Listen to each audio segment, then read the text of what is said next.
जय सनातन धर्म। मित्रों, पतंग तो आप सब उड़ाते हो, आपने भी कभी पतंग उड़ाई होगी, मगर क्या आपको पता है श्री राम ने भी कभी पतंग उड़ाई थी? आइए इसी पर चर्चा करते हैं। श्री राम ने भी अपने मित्र मंडली के साथ पतंग उड़ाई थी और वह पतंग उड़ते हुए देवलोक तक जा पहुंची और हनुमान जी आकाश में उड़ते हुए इंद्रलोक पहुंच गए थे। इसी पर चर्चा करते हैं। वैसे तो मकर संक्रांति का पर्व पतंग के बिना अधूरा होता है। पतंग उड़ाने के लिए सिर्फ बच्चे ही नहीं, बड़े भी पतंग उड़ाते हैं और इस पर्व पर पतंग उड़ाना काफी पौराणिक मान्यता मानी गई है। आपको जानकर हैरानी होगी कि भगवान श्री राम ने भी बचपन में पतंग उड़ाई थी। जी हाँ, प्रसिद्ध धार्मिक ग्रंथ रामचरितमानस के आधार पर श्री राम ने अपने भाइयों के साथ पतंग उड़ाई थी। इसका उल्लेख बालकांड में मिलता है। बड़ा ही रोचक प्रसंग है। पंपापुर पर्वत से हनुमान जी को बुलवाया गया था। तब हनुमान जी छोटे से थे। जब वह आए तब मकर संक्रांति का पर्व था। श्री राम भाइयों और मित्र मंडली के साथ पतंग उड़ाने लगे थे और कहा जाता है कि वह पतंग उड़ते हुए इतनी दूर जा पहुंची कि वह देवलोक तक चली गई।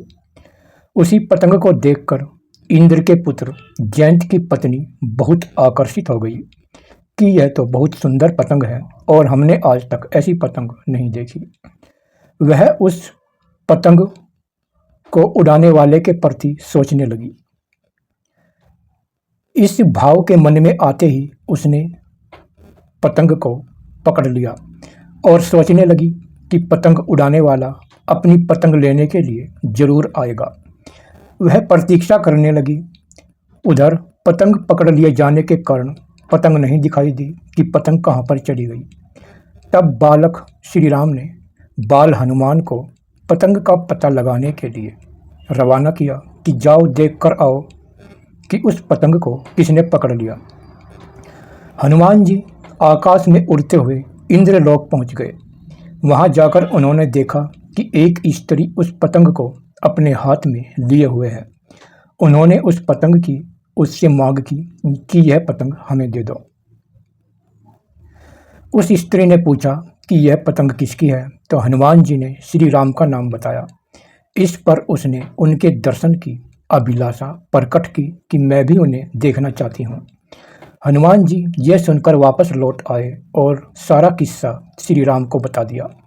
श्री राम ने यह सुनकर हनुमान जी को वापस भेजा कि उन्हें चित्रकूट में अवश्य ही वह दर्शन देंगे।